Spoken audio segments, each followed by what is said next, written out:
Assalamualaikum warahmatullahi wabarakatuh. Perkenalkan, nama saya Yunita Rahma, mahasiswi UIN Sultan Toha Saifuddin Jambi, Fakultas Syariah, Prodi Hukum Tata Negara, kelas 1A. Baiklah, di sini saya akan menyimpulkan dan menguraikan materi ilmu hukum yang telah dipelajari pada semester 1. Langsung saja, pada pertemuan PPT pertama hanya menguraikan materi apa saja yang akan dipelajari pada pertemuan kedua hingga ke pertemuan 14, yaitu pengertian ilmu hukum dan pengantar ilmu hukum, tujuan dan kegunaan ilmu hukum, kedudukan dan fungsi ilmu hukum, ilmu bantu ilmu hukum, metode pendekatan mempelajari hukum, hubungan antara manusia, masyarakat, dan kaidah sosial, pengertian unsur dan sifat-sifat hukum, tujuan, fungsi hukum menurut teori, subjek hukum dan objek hukum, hak dan kewajiban, peristiwa, hubungan dan akibat hukum, hubungan hukum, akibat hukum, asas hukum. Sedangkan pada PPT pertemuan kedua membahas mengenai ilmu hukum dan pengantar ilmu hukum, dan saya dapat menarik kesimpulan bahwa ilmu hukum adalah ilmu yang mempelajari dan menelaah semua hal yang berhubungan dengan hukum. Untuk itu, secara sederhana dapat dikatakan bahwa definisi ilmu hukum adalah ilmu pengetahuan yang objek kajiannya atau objek telaahannya adalah hukum. Sedangkan yang dimaksud dengan pengantar ilmu hukum atau PIH yang dinamakan sebagai ensiklopedia hukum yaitu mata kuliah dasar yang merupakan pengantar dalam mempelajari ilmu hukum. Dapat pula dikatakan bahwa PIH merupakan dasar untuk pelajaran lebih lanjut dalam studi hukum yang mempelajari pengertian-pengertian dasar, gambaran dasar tentang sendi-sendi utama ilmu hukum. Selanjutnya, PPT pertemuan ketiga, yaitu membahas mengenai tujuan hukum, peran, dan fungsi ilmu hukum, dan ilmu bantu pengantar ilmu hukum. Dan saya dapat menarik kesimpulan bahwa tujuan hukum menurut Mukhtar Kusumaja adalah menciptakan sebuah ketertiban sehingga menjadi pokok terciptanya sebuah struktur sosial yang teratur. Selain itu, hukum memiliki tujuan lain, yakni membuat keadilan yang sesuai dengan masyarakat dan zaman yang dapat terwujud. Peran dan fungsi ilmu hukum antara lain sebagai berikut: memperkenalkan segala masalah yang berhubungan dengan hukum. Memperkenalkan ilmu hukum yaitu pengetahuan yang mempelajari segala seluk-beluk hukum dalam segala bentuk dan manifestasinya. Berusaha untuk menjelaskan tentang keadaan, inti, maksud dan tujuan dari bagian-bagian penting dari hukum, serta bertalian antara berbagai bagian tersebut dengan ilmu pengetahuan hukum. Ilmu bantu pengantar ilmu hukum, yaitu pertama sejarah hukum, yaitu suatu disiplin hukum yang mempelajari asal-usul, terbentuknya dan perkembangan suatu sistem hukum dalam suatu masyarakat tertentu dan memperbanding antara hukum yang berbeda karena dibatasi oleh perbedaan waktu. Yang kedua, sosiologi hukum, yaitu suatu cabang ilmu hukum pengetahuan yang secara empiris dan analitis mempelajari hubungan timbal balik antara hukum sebagai gejala sosial dengan gejala sosial lainnya. Yang ketiga, antropologi hukum, yakni suatu cabang ilmu pengetahuan yang mempelajari pola-pola sengketa dan penyelesaiannya pada masyarakat sederhana maupun masyarakat yang sedang mengalami proses perkembangan dan pembangunan atau proses modernisasi. Yang keempat, perbandingan hukum, yakni suatu metode studi hukum yang mempelajari perbedaan sistem hukum antara negara yang satu dengan negara yang lainnya, atau membanding-bandingkan sistem hukum positif dari bangsa yang satu dengan bangsa yang lainnya. Yang kelima, psikologi hukum, yakni suatu cabang peraturan yang mempelajari hukum sebagai satu perwujudan perkembangan jiwa manusia. Pertemuan kelima membahas mengenai hubungan antara manusia, masyarakat, dan kaidah sosial. Dan saya dapat menarik kesimpulan bahwa sudah menjadi sifat bawaan bahwa manusia hanya dapat hidup dalam masyarakat, karena manusia adalah makhluk sosial yang berarti manusia adalah makhluk yang bermasyarakat. Dan dalam hidup bermasyarakat, kaidah diperlukan sebagai pedoman, patokan, dan ukuran untuk berperilaku atau bersikap dalam kehidupan bersama agar terjadinya keseimbangan tatanan masyarakat. Dalam pengertian, manusia selain sebagai makhluk individu mempunyai kehidupan jiwa yang menyendiri. Namun, manusia sebagai makhluk sosial tidak dapat dipisahkan dari masyarakat. Manusia lahir, hidup, berkembang, dan meninggal di dunia di dalam masyarakat. Masyarakat merupakan suatu kehidupan bersama yang terorganisir untuk mencapai dan merealisir tujuan bersama. Namun yang dimaksud dengan kehidupan bersama bisa berasal dari ikatan yang berbeda, bisa berasal dari tempat tinggal atau daerah yang sama, bersifat teritorial, dan juga karena ikatan darah atau keturunan. Sedangkan kaidah adalah patokan atau ukuran sebagai pedoman bagi manusia dalam bertindak. Kaidah juga dapat dikatakan peraturan-peraturan yang mengatur mengenai perbuatan manusia. Kaidah berisi perintah atau suruhan dan juga larangan. Selanjutnya, PPT pertemuan ke-6 membahas mengenai pengertian, unsur, dan sifat-sifat hukum. Dan saya dapat menarik kesimpulan bahwa hukum merupakan sistem yang ditentukan oleh lembaga berwenang untuk membatasi tingkah laku manusia, mengandung perintah atau larangan untuk melakukan sesuatu. Indonesia adalah negara hukum yang menganut sistem hukum campuran dengan sistem hukum utama, yakni hukum Eropa kontinental. Selain menerapkan sistem hukum itu, di Indonesia berlaku sistem hukum adat dan sistem hukum agama. Unsur-unsur hukum. Hukum akan mengatur perbuatan manusia, berisi perintah dan larangan untuk melakukan atau tidak melakukan sesuatu dengan tujuan supaya tidak merugikan kepentingan umum dan perilaku manusia tidak tersinggung. Peraturan hukum ditentukan oleh badan atau lembaga berwenang. Peraturan hukum tidak boleh dibuat oleh setiap orang, tetapi oleh lembaga yang mempunyai kewenangan yang sifatnya mengikat dengan masyarakat. Peraturan hukum yang sifatnya memaksa. Hukum dibuat bukan untuk dilanggar, tetapi hukum mempunyai sanksi tegas kepada setiap pelanggar hukum. Sifat-sifat hukum. Hukum bersifat mengatur.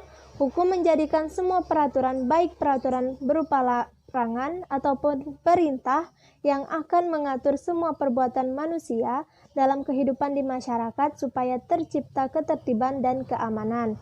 Hukum bersifat memaksa yang mempunyai kemampuan dan kewenangan memaksa warga masyarakat agar patuh terhadap setiap aturan. Nantinya ada sanksi tegas bagi siapa saja yang melakukan pelanggaran hukum. Hukum bersifat melindungi. Hukum dibuat agar dapat menjadi pelindung hak setiap orang yang menjaga keseimbangan antara berbagai kepentingan yang ada dalam kehidupan bangsa dan negara. Selanjutnya, PPT pertemuan ke-7 membahas mengenai tujuan dan fungsi hukum menurut teori. Tujuan hukum menurut teori etis. Teori ini mengajarkan bahwa hukum bertujuan semata-mata untuk mencapai keadilan. Menurut teori ini, isi hukum semata-mata harus ditentukan oleh kesadaran etis kita mengenai apa yang adil dan apa yang tidak adil. Teori utilitas. Menurut teori ini, tujuan hukum ialah menjamin adanya kemanfaatan atas kebahagiaan sebanyak-banyak orang. Pencetus teori ini adalah Jeremy Bentham yang berpendapat bahwa hukum bertujuan untuk mewujudkan semata-mata apa yang berfaedah atau bermanfaat bagi orang.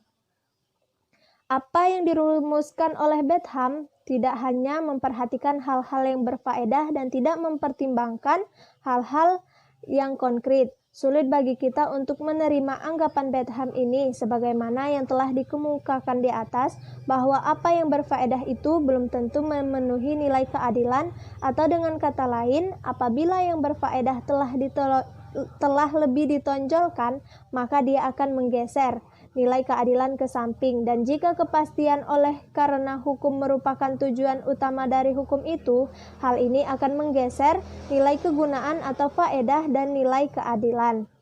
Teori campuran. Teori ini dikemukakan oleh Mukhtar. Tujuan pokok dan pertama dari hukum adalah ketertiban. Di samping itu, tujuan lain dari hukum adalah tercapainya keadilan yang berbeda-beda isi dan ukurannya menurut masyarakat dan zamannya.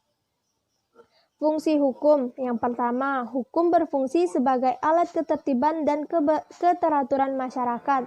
Hukum sebagai petunjuk bertingkah laku untuk masyarakat harus menyadari adanya perintah dan larangan dalam hukum sehingga fungsi hukum sebagai alat ketertiban masyarakat dapat direalisir. Yang kedua, hukum sebagai sarana untuk mewujudkan keadilan sosial lahir batin. Hukum yang bersifat mengikat, memaksa, dan dipaksakan oleh alat negara yang berwenang membuat orang takut untuk melakukan pelanggaran karena ada ancaman hukumannya dan dapat diterapkan kepada siapa saja. Dan dengan demikian keadilan akan tercapai. Yang ketiga, hukum berfungsi sebagai alat penggerak pembangunan karena ia mempunyai daya mengikat dan memaksa, dapat dimanfaatkan sebagai alat otoritas untuk mengarahkan masyarakat ke arah yang maju. Yang keempat, hukum berfungsi sebagai alat kritik. Fungsi ini berarti bahwa hukum tidak hanya mengawasi masyarakat semata-mata, tetapi berperan juga untuk mengawasi pejabat pemerintah, para penegak hukum, maupun aparatur pengawasan sendiri. Dengan demikian, semuanya harus bertingkah laku menurut ketentuan yang berlaku dan masyarakat pun akan merasakan keadilan. Yang kelima, hukum berfungsi sebagai sarana untuk menyelesaikan pertikaian, contohnya kasus tanah. Selanjutnya, PPT Pertemuan 9 membahas mengenai sumber-sumber hukum. Saya dapat menarik kesimpulan dari materi ini bahwa sumber hukum adalah segala apa saja yang menimbulkan aturan-aturan yang mempunyai kekuatan mengikat dan bersifat memaksa, yakni aturan-aturan yang kalau dilanggar mengakibatkan sanksi yang tegas dan nyata bagi pelanggarnya. Sumber hukum adalah segala apa saja yang menimbulkan aturan-aturan yang mempunyai kekuatan yang bersifat memaksa, yakni aturan-aturan yang kalau dilanggar mengakibatkan sanksi yang tegas dan nyata. Macam-macam sumber hukum, yakni pertama sumber hukum material. Sumber hukum material adalah faktor yang turut serta menentukan isi hukum, dapat ditinjau dari berbagai sudut, misalnya sudut ekonomi, sejarah, sosiologi, filsafat, agama, dan lain sebagainya. Dalam kata lain, sumber hukum material adalah faktor-faktor masyarakat yang memengaruhi pembentukan hukum, pembuat undang-undang, pengaruh terhadap keputusan hakim, dan lain sebagainya, atau faktor yang ikut memengaruhi materi dari aturan-aturan hukum atau tempat dari mana materi hukum itu diambil. Sumber hukum material merupakan faktor yang membantu pembentukan hukum. Faktor tersebut adalah faktor ideal dan faktor kemasyarakatan. Faktor ideal adalah patokan-patokan yang tepat mengenai keadilan yang harus ditaati oleh para pembentuk undang-undang ataupun para pembentuk hukum yang lain dalam melaksanakan tugasnya. Faktor kemasyarakatan adalah hal-hal yang benar-benar hidup dalam masyarakat dan tunduk pada aturan-aturan yang berlaku sebagai petunjuk hidup masyarakat yang bersangkutan. Contohnya, struktur ekonomi, kebiasaan, adat istiadat. Sumber hukum formal. Sumber hukum formal adalah sumber hukum dengan bentuk tertentu yang merupakan dasar berlakunya hukum secara formal. Jadi, sumber hukum formal merupakan dasar kekuatan mengikatnya peraturan-peraturan agar ditaati oleh masyarakat maupun oleh penegak hukum. Apa beda antara undang-undang dengan peraturan perundang-undangan?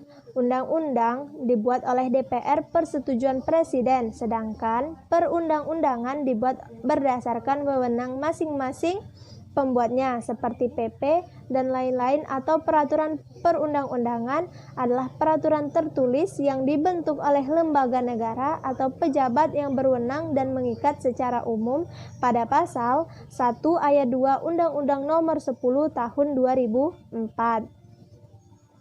Selanjutnya, PPT Pertemuan 10 membahas mengenai subjek hukum. dan saya dapat menarik kesimpulan bahwa subjek hukum adalah segala sesuatu yang menurut hukum mempunyai hak dan kewajiban sehingga memiliki kewenangan untuk bertindak. Subjek hukum terdiri atas manusia dan badan hukum. Manusia yaitu berlakunya manusia sebagai pembawa hak atau subjek hukum mulai dari saat ia dilahirkan dan berakhir pada saat ia meninggal dunia. Seorang bayi yang masih dalam kandungan ibunya dapat dianggap telah dilahirkan bila mana kepentingan si anak menghendakinya, misalnya untuk menjadi ahli waris. Apabila si anak meninggal sewaktu dilahirkan, maka ia dianggap tidak pernah ada, yakni termasuk dalam pasal 2 KUPDT. Menurut hukum, setiap orang dianggap cakap bertindak sebagai subjek hukum, kecuali oleh undang-undang dinyatakan tidak cakap. Orang yang cakap adalah orang yang telah dewasa atau telah berusia 21 tahun dan berakal sehat. Sedangkan orang yang tidak cakap adalah orang yang belum dewasa dan orang yang ditaruh di bawah pengampuan yang terjadi karena gangguan jiwa, pemabuk, atau pemboros. Yang kedua, badan hukum. Badan hukum adalah badan atau perkumpulan yang diciptakan oleh hukum, oleh karenanya dapat bertindak seperti manusia. Sebagian pembawa hak yang tidak berjiwa badan hukum dapat melakukan persetujuan-persetujuan, memiliki kekayaan yang terlepas dari kekayaan anggotanya dan bertindak melalui perantara pengurusnya. Bedanya dengan manusia ialah badan hukum tidak dapat melakukan perkawinan, tidak dapat dihukum penjara kecuali hukum denda. Selanjutnya, pertemuan ke-11 membahas mengenai objek hukum. Objek hukum adalah segala sesuatu yang berguna bagi subjek hukum dan dapat menjadi pokok dari suatu hubungan hukum yang biasanya berbentuk benda atau hak yang dapat dimiliki dan dikuasai oleh subjek hukum. Menurut pasal 503 KUPDT, benda dibedakan menjadi dua, yaitu benda berwujud dan benda tidak berwujud. Benda berwujud adalah benda yang dapat dilihat, diraba, dan dirasakan dengan indera manusia, misalnya rumah, tanah, sepeda motor. Sedangkan benda tidak berwujud adalah benda yang hanya dapat dirasakan saja, misalnya hak cipta, paten, dan merek. Sedangkan menurut pasal 504 KUPDT, benda dibagi menjadi dua, benda tetap dan benda bergerak. Benda tetap adalah benda yang karena sifat, tujuan, atau penetapan undang-undang dinyatakan sebagai benda tetap. Contohnya, tanah beserta segala sesuatu yang melekat di atasnya seperti bangunan atau tumbuhan, mesin-mesin pabrik, dan sarang burung yang dapat dimakan, di mana oleh pemiliknya dihubungkan atau dikaitkan pada benda tetap yang merupakan benda pokok karena tujuannya, dan segala hak atau benda tetap seperti HGU, HGB, atau karena penetapan undang-undang. Benda bergerak adalah benda yang karena sifat dan ketentuan undang-undang yang dianggap sebagai benda bergerak. Contohnya meja, sepeda, hewan. Hak atas benda bergerak seperti saham-saham dalam PT, hak pakai atas benda bergerak. Selanjutnya, PPT pertemuan ke-12 membahas mengenai hak dan kewajiban. Hak adalah izin dan wewenang yang diberikan oleh hukum terhadap setiap subjek hukum. Hak itu dapat dibedakan antara hak mutlak dan hak nisbi. Hak mutlak ialah hak yang memberikan wewenang kepada seseorang untuk melakukan sesuatu perbuatan. Hak mana dapat dipertahankan terhadap siapapun juga. Sebaiknya setiap orang juga harus menghormati hak tersebut. Yang hak mutlak dapat pula dibagi dalam 3 golongan, yaitu hak asasi manusia, misalnya hak seseorang untuk dengan bebas bergerak dan tinggal di dalam satu negara. Yang kedua, hak publik mutlak, misalnya hak negara untuk memungut pajak dari rakyatnya. Yang ketiga, hak keperdataan, misalnya hak marital, yaitu hak seorang suami untuk menguasai istrinya dan harta benda istrinya. Selanjutnya, hak nisbi. Hak nisbi ialah hak yang memberikan wewenang kepada seseorang tertentu atau beberapa orang tertentu untuk menuntut agar supaya seseorang atau beberapa orang lain memberikan sesuatu, melakukan sesuatu atau tidak melakukan sesuatu.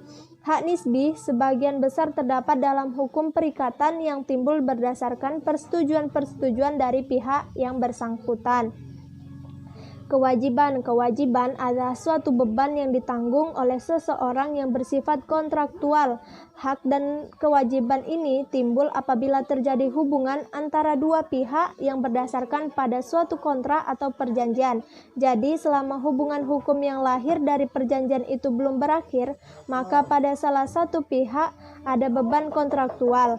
Ada keharusan atau kewajiban untuk memenuhinya. Kewajiban tidak selalu muncul sebagai akibat adanya kontrak, melainkan dapat pula muncul dari peraturan hukum yang ditentukan oleh lembaga yang berwenang. Kewajiban di sini merupakan keharusan untuk mentaati hukum yang disebut wajib hukum, misalnya mempunyai sepeda motor wajib membayar pajak sepeda motor. Selanjutnya, pertemuan ke-13 membahas mengenai peristiwa, hubungan, dan akibat hukum. Peristiwa hukum yaitu peristiwa-peristiwa kemasyarakatan yang timbul dari hubungan-hubungan anggota masyarakat yang oleh karena hukum diberikan akibat-akibat hukum. Peristiwa hukum dibedakan menjadi dua, yaitu perbuatan subjek hukum dan peristiwa hukum yang bukan perbuatan subjek hukum. Perbuatan hukum yaitu segala perbuatan manusia yang secara sengaja dilakukan oleh seseorang untuk menimbulkan hak dan kewajiban-kewajiban. Suatu perbuatan merupakan perbuatan hukum kalau perbuatan itu oleh hukum diberi akibat dan akibat itu dikehendaki oleh yang bertindak. Peristiwa hukum yang bukan perbuatan subjek hukum. Peristiwa hukum yang bukan perbuatan subjek hukum atau peristiwa hukum lainnya yaitu peristiwa hukum yang terjadi dalam masyarakat yang tidak merupakan akibat dari perbuatan subjek hukum, misalnya kelahiran seorang bayi, kematian seseorang lewat waktu atau kedaluarsa. Hubungan hukum. Hubungan hukum adalah hubungan antara kedua subjek hukum atau lebih, di mana hak dan kewajiban di satu pihak berhadapan dengan hak dan kewajiban di pihak lain, atau dalam kata lain, isi adanya hubungan tersebut adalah hak dan kewajiban pihak-pihak. Hubungan tersebut diatur oleh hukum. Akibat hukum. Akibat hukum yaitu akibat sesuatu tindakan hukum. Tindakan hukum adalah tindakan yang dilakukan guna memperoleh suatu akibat yang dikehendaki dan diatur oleh hukum. Atau akibat hukum adalah akibat yang ditimbulkan oleh peristiwa hukum. Akibat hukum dapat berupa: yang pertama, lahirnya atau ubahnya, lenyapnya suatu keadaan hukum, menjadi umur 21 tahun cakap untuk melakukan tindakan hukum, dalam pengampuan jadi kehilangan kecakapan melakukan tindakan hukum di atas. Selanjutnya, materi pertemuan terakhir yaitu pertemuan ke-14 membahas mengenai asas hukum. Pada dasarnya, apa yang disebut dengan asas hukum adalah dasar-dasar umum yang terkandung dalam peraturan hukum, dan dasar-dasar umum tersebut merupakan sesuatu yang mengandung nilai-nilai etis. Peraturan hukum adalah ketentuan konkret tentang cara berperilaku di dalam masyarakat. Ia merupakan konkretasi dari asas hukum. Asas hukum bukanlah norma hukum konkret, karena asas hukum adalah jiwanya norma hukum. Norma hukum merupakan penjabaran secara konkret dari asas hukum. Dikatakan asas hukum sebagai jiwanya norma hukum atau peraturan hukum karena ia merupakan dasar lahirnya peraturan hukum. Asas hukum merupakan petunjuk arah bagi pembentuk hukum dan pengambil keputusan. Asas hukum tidak mempunyai sanksi, sedangkan norma hukum mempunyai sanksi. Pada umumnya, asas hukum tidak dituangkan dalam bentuk peraturan yang konkret atau pasal-pasal. Misalnya, asas hukum, asas servanda, akan tetapi tidak jarang asas hukum itu dituangkan dalam peraturan konkret seperti asas presumption of innocence. Selanjutnya yaitu kesimpulan dari materi pertama hingga materi ke-14. Saya dapat menarik kesimpulan. yaitu berdasarkan materi kuliah ilmu hukum dapat ditarik kesimpulan, yaitu bahwa pentingnya suatu pengantar dalam mempelajari ilmu hukum karena dapat disadari bahwa pengantar dalam ilmu hukum penting dan besar pengaruhnya untuk memasuki pengertian-pengertian hukum lainnya, sehingga akhirnya dapat menarik suatu kesimpulan sebagai suatu pengetahuan yang baru berdasarkan apa yang telah diketahui terlebih dahulu. Berdasarkan uraian singkat di atas dapat dijelaskan bahwa pengertian dari hukum adalah kumpulan peraturan-peraturan yang terdiri dari norma-norma dan kaidah-kaidah serta berisikan sanksi-sanksi yang memiliki tujuan untuk menjaga ketertiban dan pergaulan manusia dalam hidup bermasyarakat, sehingga manusia dalam kehidupan bermasyarakatnya tetap memiliki rasa aman dan ketertiban. Sedangkan yang dimaksud dengan sumber hukum adalah segala sesuatu yang dalam prosesnya menimbulkan aturan-aturan yang bersifat memaksa, yang kalau dilanggar akan menimbulkan sanksi yang tegas. Dalam mempelajari hukum, kita juga mempelajari ciri-ciri hukum, unsur dan tujuan hukum tersebut. Sejarah ilmu pengetahuan hukum digunakan sebagai dasar bagi suatu penemuan hukum dalam setiap mazhab-mazhabnya yang memiliki pengertian serta penjelasan yang berbeda-beda berdasarkan penemuan dari para ahli hukum tersebut.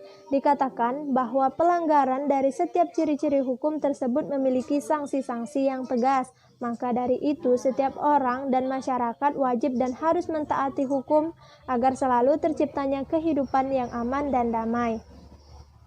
Hubungan antara manusia, masyarakat, dan kaidah sosial sudah menjadi sifat bawaan bahwa manusia hanya dapat hidup dalam masyarakat karena manusia adalah makhluk sosial, yang berarti manusia adalah makhluk yang bermasyarakat, dan dalam hidup bermasyarakat kaidah diperlukan sebagai pedoman, patokan, dan ukuran untuk berperilaku atau bersikap dalam kehidupan bersama agar terjadinya keseimbangan tatanan masyarakat. Baiklah, itu tadi penjelasan saya mengenai kesimpulan dan uraian mengenai materi pertama hingga materi terakhir.